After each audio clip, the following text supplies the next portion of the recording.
आज आपण 2 ते 3 महिने टिकणारी अशी जवसाची चटणी तयार केलेली आहे. ही चटणी तयार करताना आपण इथे थेंबभर देखील तेलाचा वापर केलेला नाही, अशी मस्त अशी चटणी आपण इथे तयार केलेली आहे. त्यासाठी इथे मी पाऊण वाटी आणि वजनी प्रमाणात म्हणाल तर 100 ग्रॅम इतके जवस घेतलेले आहेत. याला अळशीच्या बिया आणि फ्लॅक्स सीड्स असे देखील म्हणतात. आता हे जवस आपण छान भाजून घेणार आहोत. त्यासाठी इथे मी गॅसवर एक कढई ठेवलेली आहे. आता आपण हे जवस आहे ते अगदी तडतड उडेपर्यंत छान खरपूस असे भाजून घेणार आहोत. जवस आपल्या शरीरासाठी अतिशय फायदेशीर असतात. जवसामध्ये मोठ्या प्रमाणात मिनरल्स, फायबर असते, ओमेगा 3 फॅटी ॲसिड आहे. जवस खाल्ल्यामुळे आपल्या रक्तातील साखरेची पातळी नियंत्रित राहते. असे हे फायदेशीर जवस आहेत. इथे तुम्ही बघू शकता की मस्त असे मंद आचेवर मी हे जवस छान तडतड उडेपर्यंत भाजून घेणार आहे.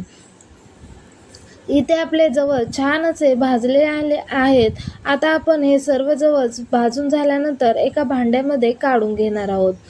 ही चटणी एकदा तयार केली की 2-3 महिने आरामशीर टिकते. या चटणी तयार करताना आपण इथे अजिबात थेंबभरही तेलाचा वापर केलेला नाही.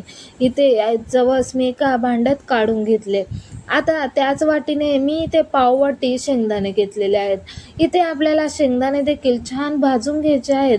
शेंगदाणे छान भाजले की मस्त अशी आपली चटणी टिकते. त्यामुळे इथे आपल्याला शेंगदाणे देखील छान तडतड उडेपर्यंत मस्त भाजून घ्यायचे आहेत. ही जी चटणी आहे ती अतिशय पौष्टिक अशी तयार होते. त्यामुळे एकदा नक्की करून पहा. इथे तुम्ही बघू शकता की आपले शेंगदाणे देखील मस्त असे भाजून झालेले आहेत. ते देखील एका भांड्यात काढून घ्यायचे.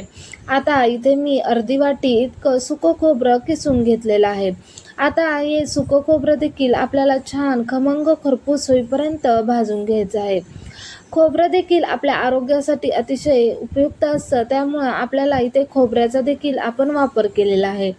आपण जे हे खोबरं आहे ते देखील छान भाजून घ्यायचं. त्यामुळे काय होतं, आपली चटणी छान अशी टिकते, अजिबात लवकर खराब होत नाही. खोबरं भाजून झालेलं आहे ते देखील मी एका भांड्यात काढून घेतलं.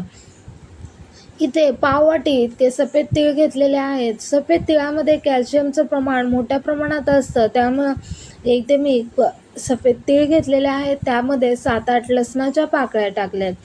इथे मी अर्धी वाटी इतके कढीपत्त्याची पाने घेतली, ती स्वच्छ धुवून घेतलीत. आता ही आपण पूर्ण कुरकुरीत होईपर्यंत छान असे तीळ, लसूण आणि कढीपत्ता भाजून घेणार आहोत. यामध्येच मी अर्धा चमचा इतके जिरे देखील टाकून घेतलेले आहे.